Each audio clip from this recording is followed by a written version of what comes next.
Hello, I'm Dr. Gloria Horsley. And I'm her daughter, Dr. Heidi Horsley. Heidi and I want to welcome you to Open to Hope Conversations, the podcast. We believe that the greatest gift you can give yourself after a loss is hope, using this moment to connect with others who have not only survived but thrived. So let's get started.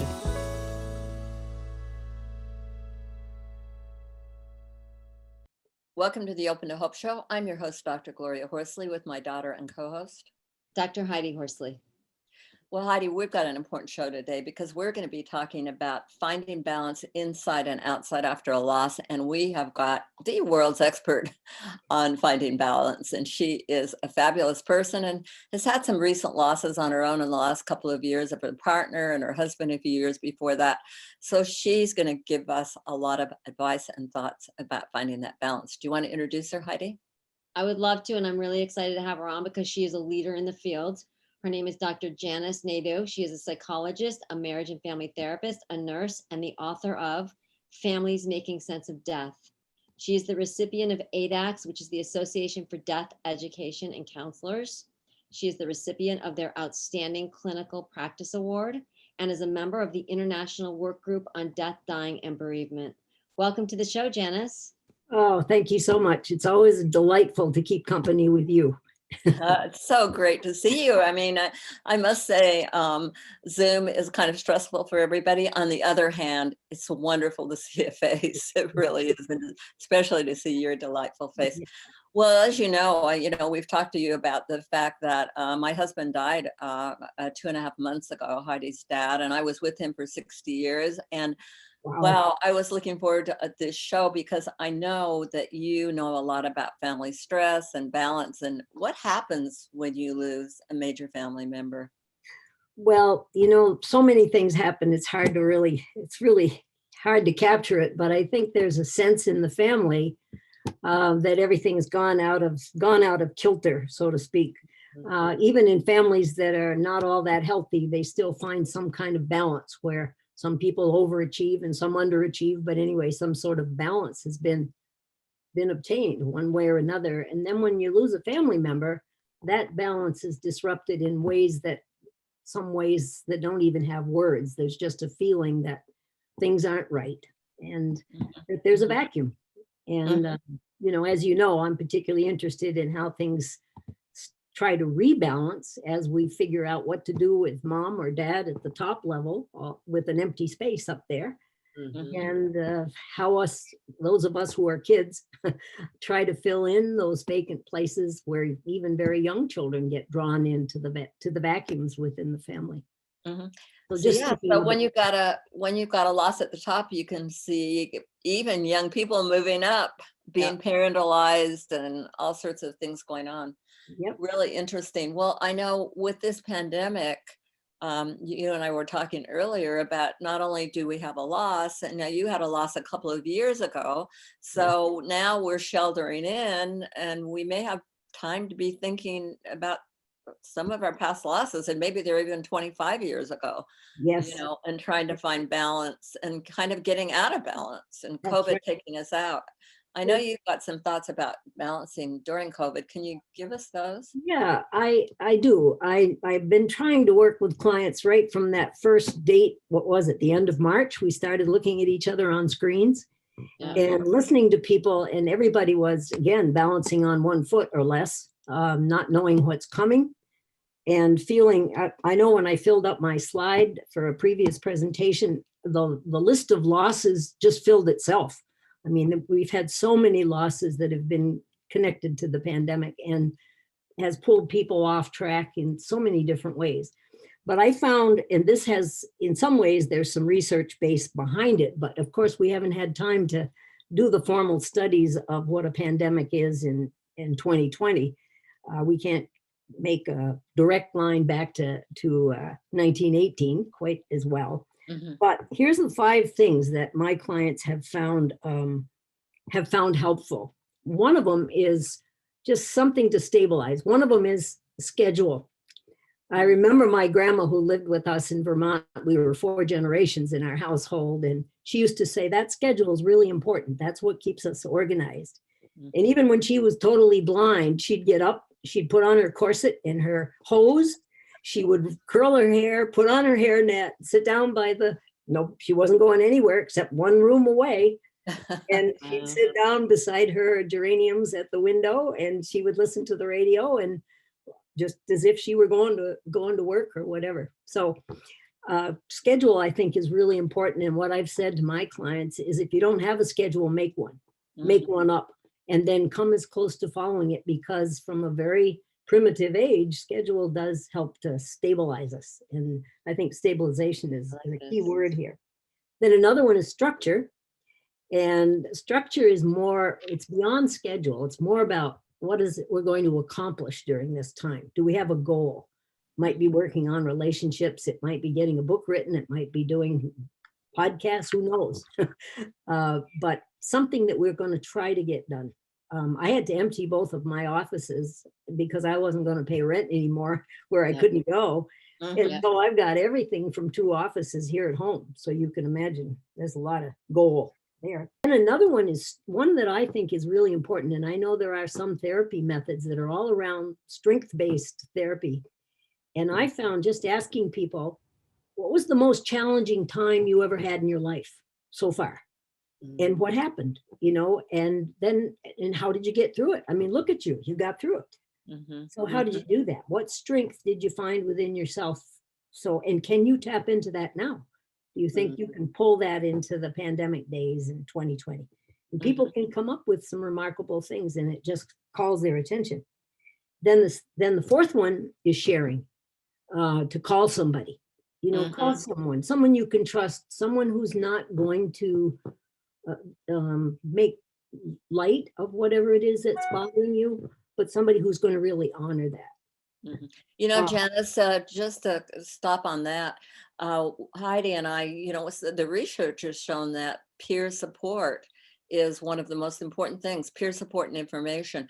And I'll have to tell you that I've been working with an organization in Palo Alto called CARA, and they have assigned me a peer support person, and I meet weekly with a peer support person, a man who has lost his wife and also has lost a child. They matched me up beautifully for peer support. And I can't tell you, if people are not connecting with somebody, try to find somebody who can be a peer to you and give you some support through the Compassionate Friends or Soaring Spirits Foundation for Loss of Spouse.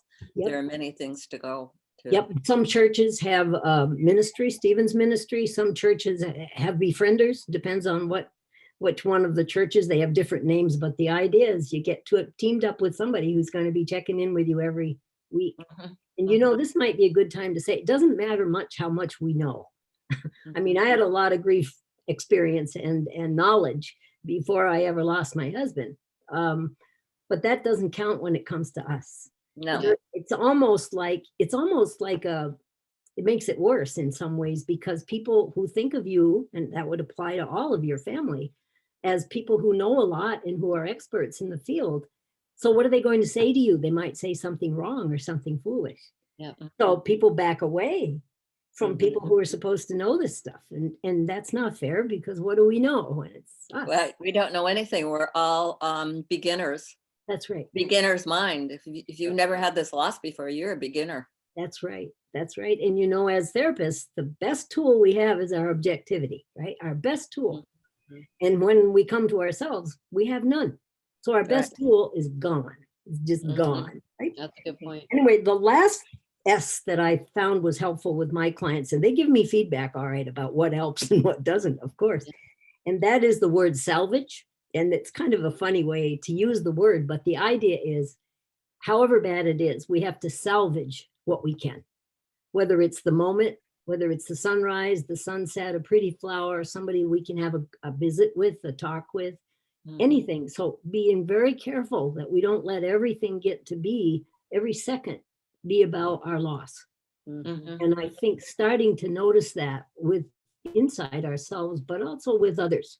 Did you notice the cardinal? We've got cardinals out back now that just keep coming back to visit, and they look tropical. And here they are in the middle of cold, snowy Minnesota.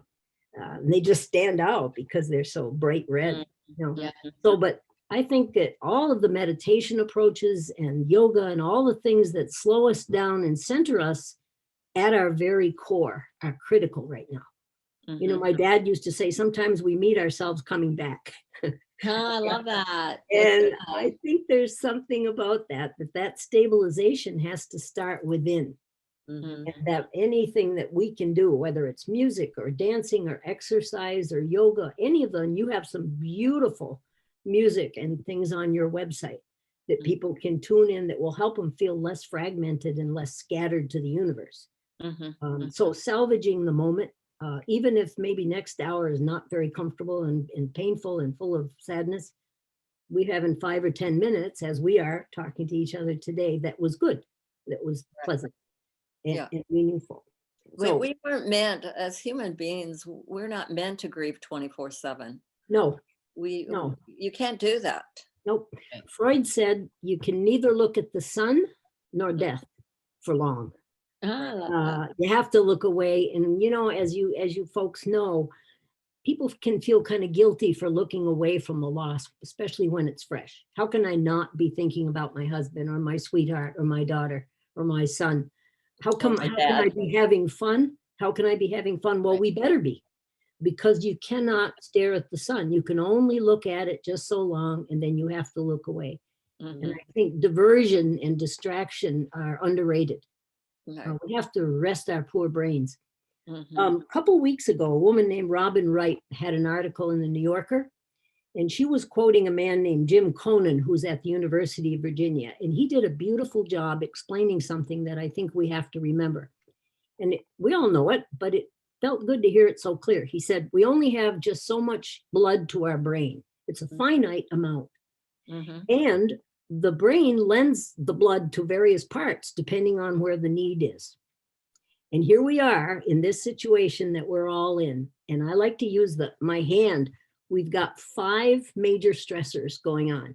We've got whatever's going on in our own family. I use the thumb because that's wide and thicker. Whatever's going on inside us, maybe personally inside our bodies, in our families. Then we've got the pandemic. And then we've got the political turmoil. We have racial strife, and we have global warming. Wow. 5, every one of us, 5 major stressors. So how can our poor brains handle all that? Some of it is intellectual, some of it is emotional, some of it is like run like heck because we're in trouble. You know, what's that thing? Danger, danger. How can our poor brains cover this much territory, and all of them are ongoing? And that's just the topic. That's just the titles. That's without the detail that's underneath each one. At our family, what we've been going through now is the holiday, and we have all of our major losses right now. The 19th of December is the anniversary of my husband's death. We were together 53 years, and he died in 2010. My daughter died the same year on January 17th. So we're a month now, less than a month away from her anniversary. Then I lost my sweetheart of 5 years. He died on the 28th of December. So we've got the 19th of December, the 28th of December, the 17th of January. Then in the middle of there, we had January the 10th, which is when my husband and I both lost our fathers on the same day. Wow. My dad died in the morning from a heart attack, and his dad died that same evening. Same town. They were in the obituary together in Brattleboro, Vermont. And we just think Grandpa Nadeau took a look and said, well, Ray's gone. The kids are all home. I might as well go too. We've had a similar situation, Janice. Have you? And my mother lost her uncle. I lost my aunt and my father within a month. I mean, we've had an amazing. My uncle and aunt died within a day of each other. Isn't that amazing? My father's last brother. Yes. Of 10. People say, your loved one would want you to be happy right now. They would want you to be joyful. And like you said, Janice, we know that intellectually, but sometimes our emotions and our hearts take a while to catch up with our heads. Yes. Yes. And we wonder why, what I have been fascinated by is just how much exhaustion there is. what's exciting about a book that's called The Tiredness of Grief? How many people do you think would pick that up? Right. I mean, really, but how much of it is tiredness and exhaustion, our poor bodies, our brains? We're cooking on that grief, at least on the back burner all the time. That's right. And you can only cope with so much. And I think one of the things I think we've come up with a little bit that we haven't talked about yet is humor. Yes. We've all laughed a little bit here and smiled. And I think that's one of the ways that we cope. Find a little humor. Yeah. Maybe watch a That's funny exactly. movie, do something. You're not meant to grieve 24/7. When people think of their more stressful times, what do they tend to turn to? And of course, we have to be careful because it's food, it's alcohol, it's other chemicals, it's overdoing, even overdoing exercise, overdoing anything. I just think we're vulnerable because we have that feeling of need and lack and emptiness that we try to fill up with something. My website is drjanice.net. Great. And where can people get your book? You know what I've come to do? It's pretty pricey now. The hardcover is like 120 or something like that. So what I've been doing, frankly, is I've been going online on Amazon and finding secondhand paperbacks. It says the same thing in there, even if somebody's already read it. Okay, so her book is Families Making Sense of Death. And Janice, thank you. What wonderful information you've given us today. You're an absolute delight, and I can't wait to hug you in person again. Well, we're going to have to hang around and do a whole lot of hugging, aren't we? It's going to make for some wonderful grief meetings, Absolutely. That's for sure. Thank you for normalizing the fact that when somebody in the family dies, there is a vacuum and a void, and for a while, it feels very out of balance. Yep. As we all try to realign our roles in the family without a significant member, in my case right now, my dad. I want to thank everybody for joining us today. And Heidi and I am sure Janice all want to remind you that if you've lost hope, please lean on ours until you find your own, and God bless. I'm Dr. Heidi Horsley. You have been listening to Open to Hope, the podcast. You can follow Open to Hope on Facebook, Instagram, and Twitter. To learn more, visit us at opentohope.com and go to Apple Podcasts to subscribe. I'm Dr. Gloria Horsley. Join us again next week for another Open to Hope conversation, where we invite you to lean on our hope until you find your own.